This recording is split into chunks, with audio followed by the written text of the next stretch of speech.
Good morning, Chris Plank. I am Let's go. doing well. I'm doing well. It's Alabama-Oklahoma week. How we feeling? We fired up? We excited? Good, man. We're getting there. You know, it's still early in the week, so it's still we suck. We're going to get crushed. Alabama's so much better than us. There's no hope. So that's still, you know, and there'll be some that won't get out of that right? That's fine. But then I think as the week progresses, you get a little bit more optimistic. You realize this is your last home game. This is your last chance to tailgate. It's a primetime game. Let's go out and show that regardless of record, regardless of the way things have gone, we're still a crazy freaking fan base that's going to be out there losing our minds for this team. So hopefully that clicks on about Wednesday or Thursday because it's a great opportunity, man. This is why you get in this conference. You don't want to be 5-5 going into this game, but Dusty, moments like Saturday night are why you're in the SEC. That's right. So I want to be very clear here. This is my plea. This is not me mandating anything, me talking down to anyone, but this is my I want to offer a little perspective. Go ahead. And hopefully it even if it's the tiniest of ways can ignite and excite fan base a little bit. And they've been great. I think Tennessee this year was an incredible atmosphere based off what I've been told and watching on TV. And I know that the year has not gone the way everybody wanted. And 5-5 is below the Oklahoma standard, and I get all that. I just really hope we can get to the play on the field, but I hope that stadium, that the Palace is packed and it's rocking on Saturday night. You know, I was just in Gainesville, Florida over the weekend, and they're a 4-5 team. And, you know, there was a lot of conversation going back from the opener into the third game, with Billy Napier being on the hot seat. And, you know, very similar. Napier is in his third season, much like Coach Venables, and you know, except in Gainesville, it was like a foregone conclusion. He was out. I mean, he was getting fired. Mm-hmm. And then he got a vote of confidence from the athletic director, and they get the doors blown off against Texas. And I'm in the Swamp this past weekend for LSU, and it was one of the best environments I've ever been in since I've been covering college football or playing in it. It was incredible. The Swamp was electric. It was loud. It was awesome. And fortunately for those fans that have not given up on their team and continue to stay and show up and be committed, their team paid it off. And I can't promise that the Oklahoma football team is going to do the same like Florida did, but I didn't know what to expect with that crowd. You're 4-5, and I know LSU, Florida's a big rivalry. And I was asking leading up to the game, what do you think the crowd's going to be like? And everybody said, it's going to be great. It's going to be really good. And it was better than I could have ever imagined. And it was the Tom Petty in the fourth quarter was off the charts. And so I just I will be in Tempe, Arizona. I've got BYU, Arizona State, which is a tasty, awesome game. But I'll be watching, and I hope when I tune in on Saturday night, and I'm listening to Kirk and I'm listening to Fowler, and they're getting ready to do this game. I hope it's an electric, awesome atmosphere for the entire country to see that even though it's a year that's down, that when you come to Norman, Oklahoma, it's going to be tough, and the fans are going to be there, and they're going to be loud, and it's going to be an insane environment, especially when those lights come on. And it's primetime football in the SEC. So that's not me calling anyone out. That's nothing. No. I'm just offering what I just witnessed, what I just saw, and I'm hopeful for a fan base that I put right there with anybody in college football that they create that type of environment in Norman on Saturday night. Dude, that's great. That's a great challenge because, like you said, you experienced, and I watched a lot of your game. Man, you guys are a great crew. I don't know if I've told you that, but you got a new sideline person this year, right? Yeah, Taylor McGregor. She's been great. She slid right in, and I think I had a chance to meet her whenever you guys came to town and did one of the OU games. But I digress. the thing for me that I loved was just seeing a team that kind of stinks, right, in Florida. This has been a rough year. And to see that fan base do what they did and almost, I know this is corny, but will them to victory. I mean, DJ Lagway being healthy helped out quite a bit, and I'm still shocked he was healthy. But, Dusty, what a great statement to be made that you want to bitch and moan. Oh, gosh, I'm sorry, Mom. You want to complain and moan about the way things are going right now. I get it. No one understands that more than Dusty Dvoracek and Chris Plank and Josh Elmer do. We get it. But for a Saturday, let's lose our minds, man. It's your last chance to go out there and go crazy and be a Sooner fan, because if Florida can give that kind of atmosphere for their bad football team, then I guarantee you Oklahoma can as well. Absolutely. Period. Absolutely. Period. And you know what? And we'll see. Hopefully that's exactly what we get. And I can tell you this, the momentum, energy, man, that's all real. Is that enough that's going to put Oklahoma over the top and beat Alabama? I don't know. I'm not saying that, but I can tell you this, ain't going to hurt nothing. You know what I mean? No. It won't have a negative effect. I can assure you that. And what you said is right, too. I mean, we wait all year for this. You only get, 6, maybe 7 opportunities throughout the course of a fall, and then it's gone. It's boom, it's gone. Take advantage of this last opportunity. And I'm hopefully it's going to be a great environment, great atmosphere, and hopefully Oklahoma coming off a bye can put their best foot forward, and we can see them close out the season with a bang. One thing I know is true about this, I've listened for a long time about people complain about kick times. Everybody always wants that primetime slate. You got them the last 2, baby. You got Alabama and Norman under the lights, and you're going to be in Baton Rouge there in Tiger Stadium under the lights. So this is what I've heard fans ask for a long time, and they got it. A couple of primetime matchups here to close out the season as the Sooners try to get at least one more win to keep that bowl streak alive.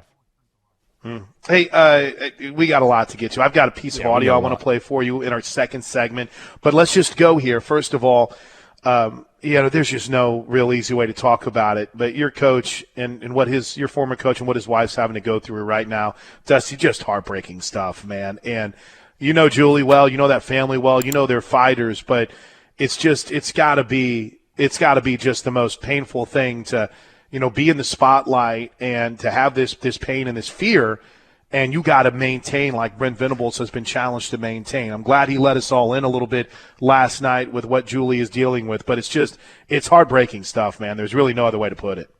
It really is. She's been fighting this fight for a while. I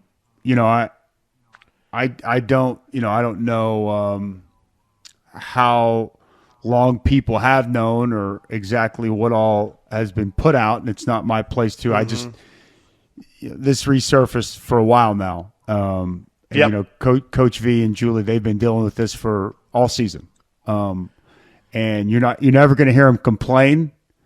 You're never going to hear them use it as an excuse, but it's real, and I can't even begin to imagine the stress that comes with that, your partner fighting the battle of her life and being there for her, while also the enormity of, running an organization as massive as Oklahoma football, and through tumultuous times I can't even imagine. So I've been thinking about Coach and Julie a lot. And, I don't think I'm sure they need and they want prayers for her and her battle and her fight. I don't think that he shares that to make excuses, but it is real. It is absolutely 100% real, and it's tough. I give him so much, and I know it's a season that everybody's frustrated and everybody's upset, but I give him so much credit just for being able to wake up every day and deal with all the stress that he's got going on in his life, because there's a lot of people that can't do that, and it's a lot to have to deal with and compartmentalize. And I mean, he's doing the best that he possibly can. So she's a fighter, and Yep. I think that she just needs all of our thoughts and prayers as she continues to battle, man.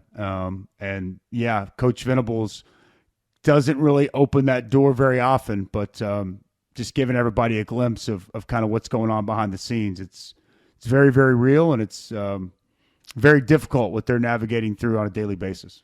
And I would imagine, Dusty, that look, this team, they want to rally around their coach, right, and go get to bowl eligibility for themselves, but for their coach. I think over the course of this season, effort, to me, this is just me evaluating it, Dusty, I don't think that's been a problem really for this team. It's been poor execution, right? How do you sort of evaluate that component for Oklahoma, the effort versus execution? Yeah, it's fair. I don't think it is effort. It's 100% execution, and whether that's blocking the right guy, making the right read, being in the right coverage, executing the call, the back end. It's not just offense, but there's no doubt. I don't look at this as I don't think that this team has given up. I don't think they've given in. I don't think that they haven't played hard. They just haven't been able to execute and, what I would say is play smart. I think smart football teams execute. They're able to go out and they're able to do the things they work on in practice and do it at a high level. Not make mistakes in key moments of football games. And that's been the issue. Now, part of that's, there's really young football team in spots, inexperienced football team in spots, especially on the offensive side. I think that's, a component of it, dealing with, some of the injuries they've had to deal with and players thrust into different spots. But, regardless of how old somebody is, how experienced somebody is, when you step out there on a college football Saturday, you've got to be able to execute. And, if there was a, percentage chart, the overwhelming majority of Oklahoma's issues this year have just been a lack of execution. I think you can also look at, I haven't loved maybe all the plans. We can nitpick and pull apart game plans or play selection here or there. But if they were able to execute at a higher clip, I think you would have seen some different results. And I'm sure that is without question the number one focus here to close out this season, to be able to go out and execute these final two games. Dusty, I want to play this for you before the break. If this is from Coach's press conference, his coach's show last night. And Toby, it's a little bit longer. It's about 2 minutes. But I think, the lead up to it, the background is Brent said, your quarterbacks, we got to make the layups, right?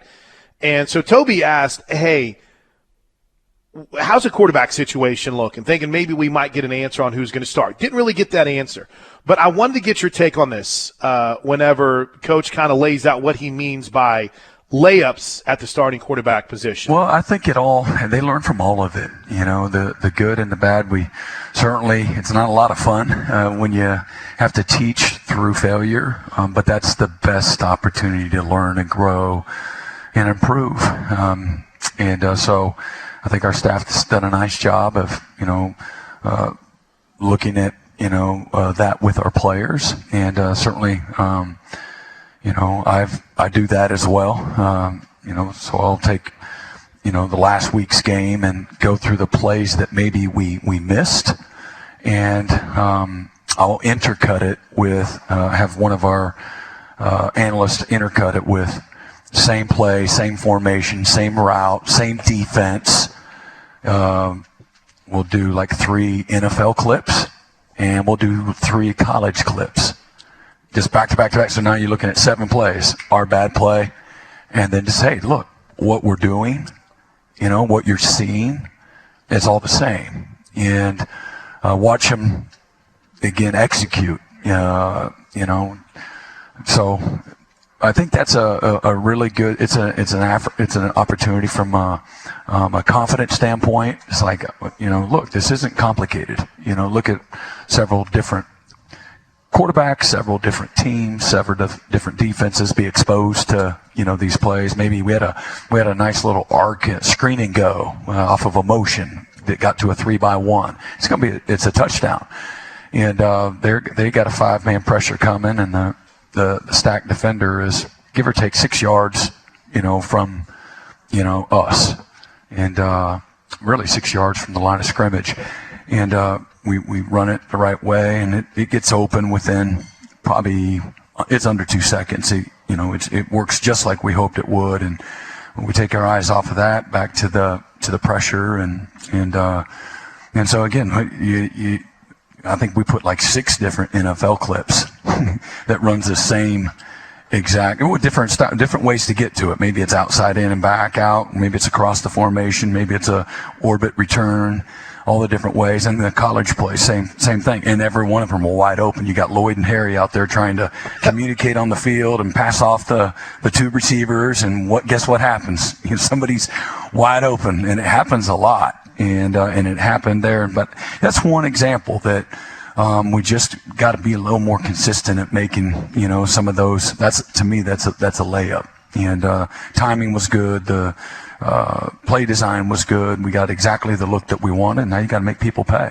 So, by the way, Lloyd and Harry. That's a great reference. Really good reference. I love how Coach Venables botched the Family Guy reference earlier this year, but nails the Dumb and Dumber reference on that front.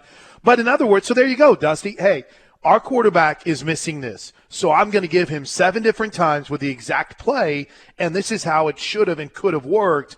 I feel like that is quarterback development, number one, but it shows you there are plays there to be made for this offense. There are, and there have been all year. And, the lack of the quarterback development has been a jarring and glaring issue. You'd like to, those things to have improved throughout the course of the season, and they haven't. I do think Kevin Johns has done a nice job since stepping into his role, and I think that, that's helped some, but you still got to continue to see growth.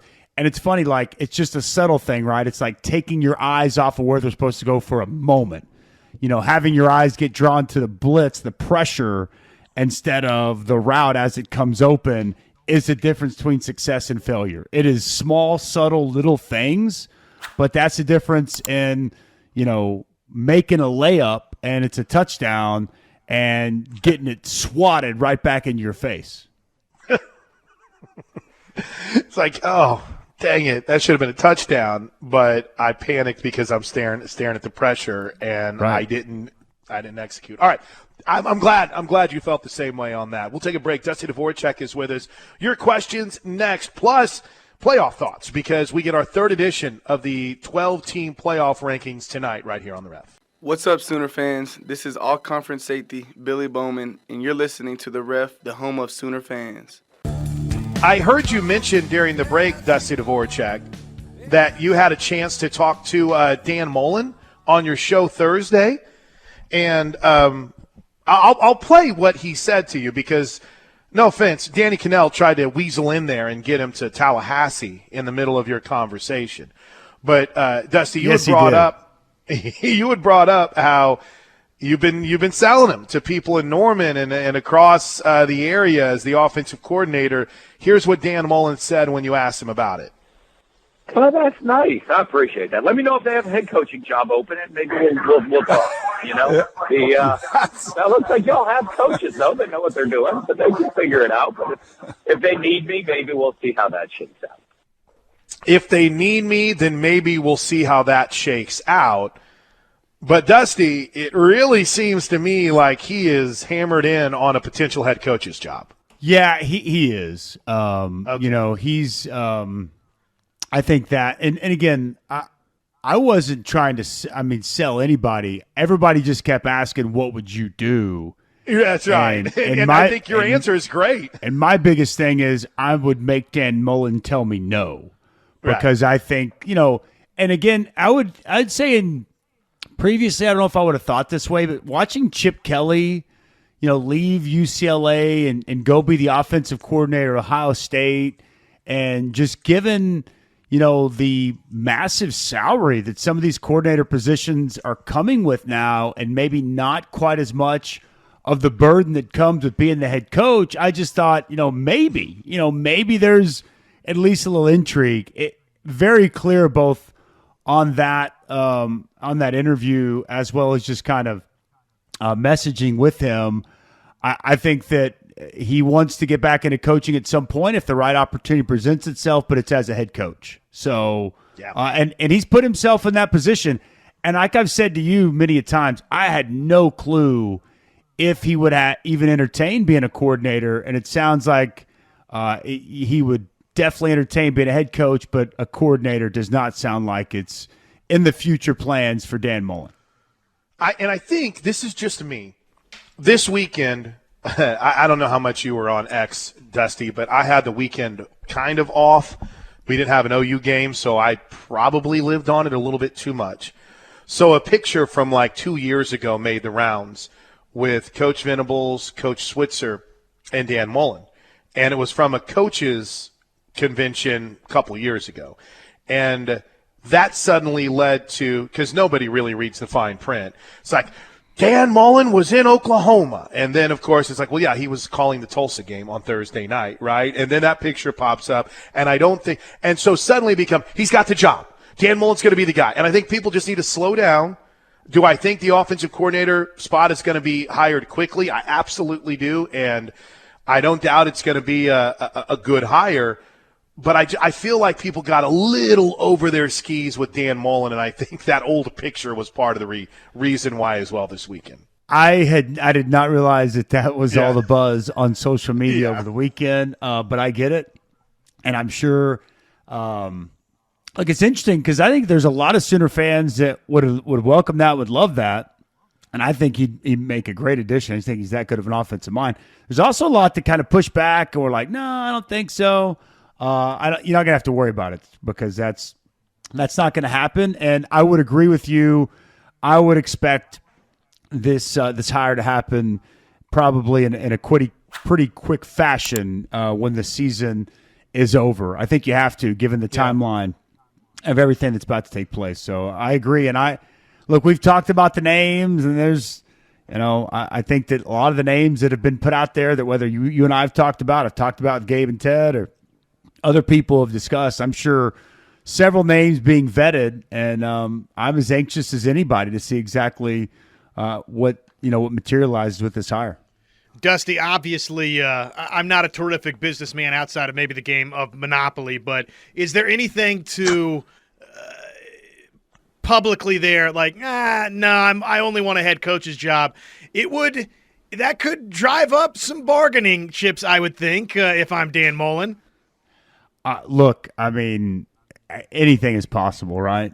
But I think he's being honest there. I think that he wants to run his own program, and my gut would tell me that I'm pretty sure Jimmy Sexton represents him. I'm pretty sure that if opportunities present themselves, he's going to be on a short list for good head coaching candidacy. So I would never say 100% never, but I take Coach Mullen at his word. I don't think he's trying to play coy, and I don't think he's trying to negotiate with any of that. I think that he probably, he looks at it and he likes his job currently, and I'm sure he says that, to get me out of what I'm doing right now, it's going to take a head coaching opportunity. But, I mean, is it possible what you ask, Mr. Monopoly? Sure, Josh, it's possible.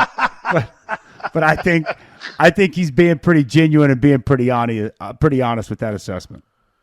All right, let's get a couple of texts in here. 405-651-3039. That's 405-651. Hey, real quick, too. Yeah. Isn't that pretty consistent? Didn't I see, wasn't Pop on the station yesterday, and didn't Pop kind of say that he had mentioned something similar? Yeah. Okay. Yeah, absolutely. Yeah. Because, I mean, Jeremy, I don't think I've ever called Pop Jeremy in my life. Hold on, let me what have are you doing here.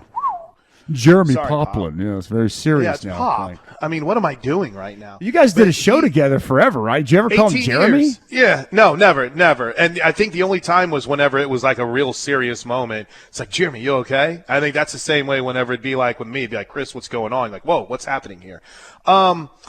He did a smart thing. I mean, he literally went right up to Dan Mullen and said, hey, and he name dropped because that's the way you do it. He's like, I hear from Dusty, man. They're really wanting you. They're really wanting you in Oklahoma. And he said the exact same thing to Pop that he said to you. And I think that, listen, if you're Dan, again, we'll see what happens. But if you're Dan Mullen, I also think there's a lot of him that likes the TV side, Dusty. Yeah. You can attest to it. It's a nice life. You work hard. I think people, you just show up. No, you work hard and you grind. But there's also the sense of when you're off TV, you don't have to worry about going to talk to recruits. And you don't have to worry about going and cutting up film. And you get a chance to kind of, for a coach that's done it his whole life, I mean, there is a lot of positives to the non-coaching world. And I think that's something that, at least from afar, it seems like Dan Mullen's really enjoying. I think he enjoys having his name thrown around like this. Who wouldn't? I agree with all that. I think that's okay. well said by you. I would never compare, like, being a coach, that's a grind. That is work 24/7, 365. And the role that he's in, you're going to put in serious work and it's serious business, but there's an off season.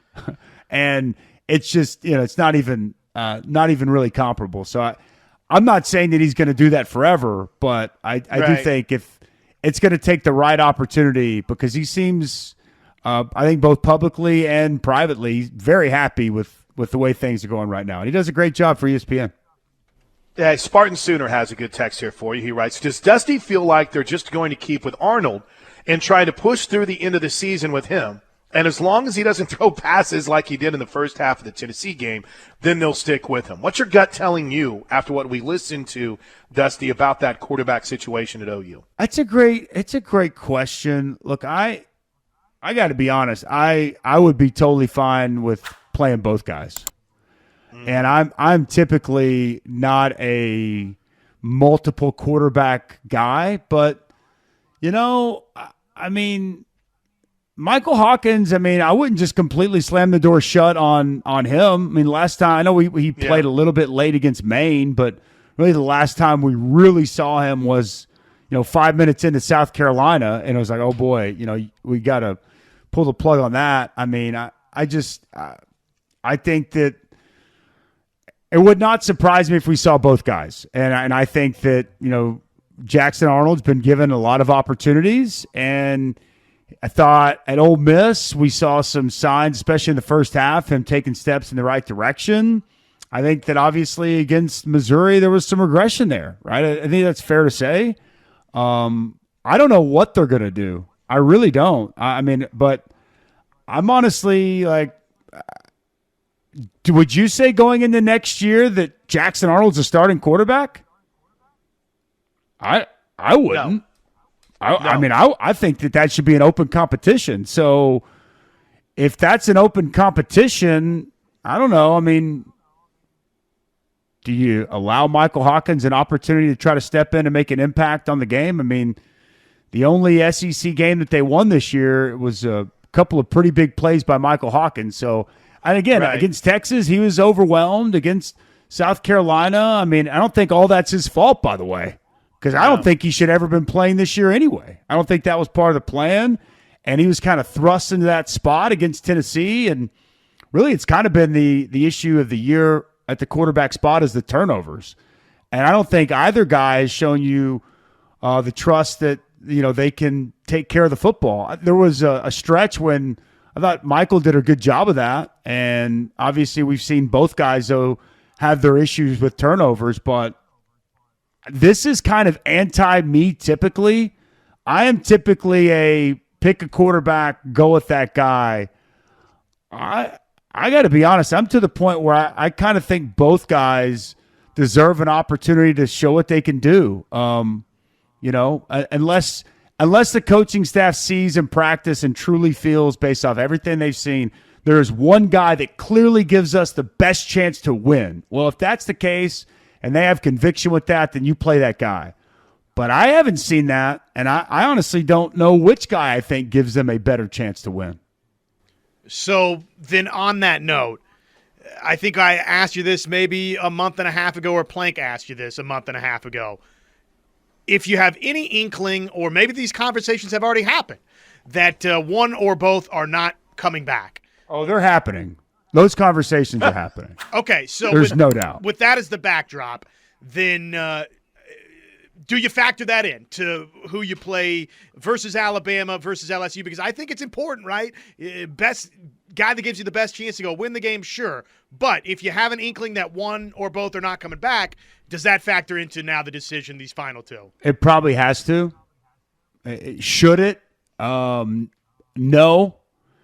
But does it? Probably. If we're being just completely real and being honest, I think that, yeah, you have to factor in all that. And, I think that there are players that, not just in this situation, but I'm just speaking, from talking with coaches around college football. There are some players in college football that they need guarantees and they want assurances, right? Or in certain spots, they're going to take their ball and go somewhere else.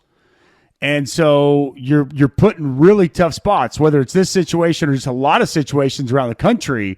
What do I do? How do I play this? So, yeah, I do think that is potentially a factor in working through this. There's no doubt. And I do think that it is an ongoing conversation already. And, we'll see exactly how it plays out if, both these guys are back next season. So I don't even have, I think the answer is yes. I think that they're both going to come back. I know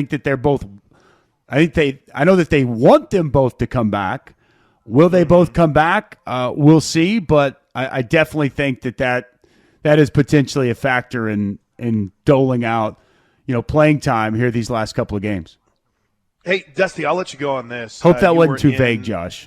That was great. Before we let you get out of here, I did want to ask about the game you covered this week. And one coach was on the hot seat going into that game. One seemed to be kind of cruising a bit, and it flipped. Now, suddenly, the natives are restless in Baton Rouge, and everyone's excited in Florida.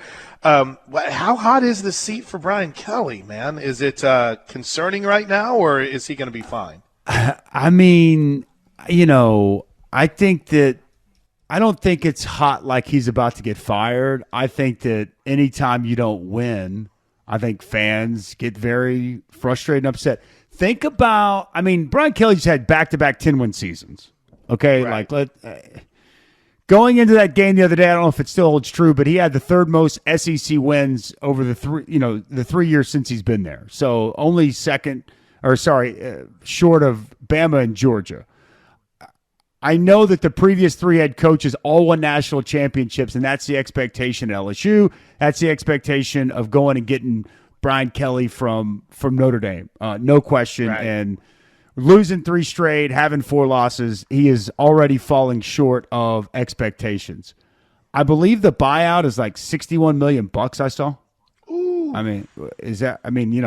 At some point, it's easy to say, are you on the hot seat? But what are these places willing to do about it? How do you? That just seems like a number that I don't know is potentially insurmountable. Yeah, right here, $61,738,000 is what his buyout is. So no, I don't think he's on the hot seat. Personally, that's a lot of cash. It's easy. Are they frustrated? Is it are there fans that aren't happy with the way things are going and want to see improvement? Sure, absolutely. Guess who else? That's happening at USC. Oh, by the way, I believe Lincoln Riley's buyout I read was $90 million or something insane. I think there's fans that are frustrated in Norman.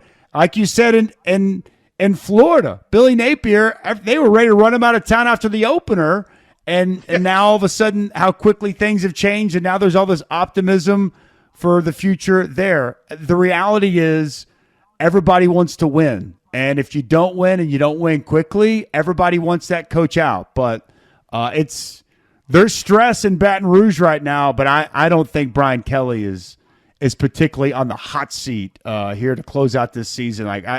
I don't think they got the money, and B, I still think Brian Kelly's a good coach. He just hasn't had the season a lot of people had expected, himself included. All right, quick. I got to say goodbye. Bye, Dusty. Have a great rest of your day, man. We'll talk to you tomorrow. I appreciate your time as always. All right, enjoy the ranking show tonight. We'll have plenty to talk about tomorrow.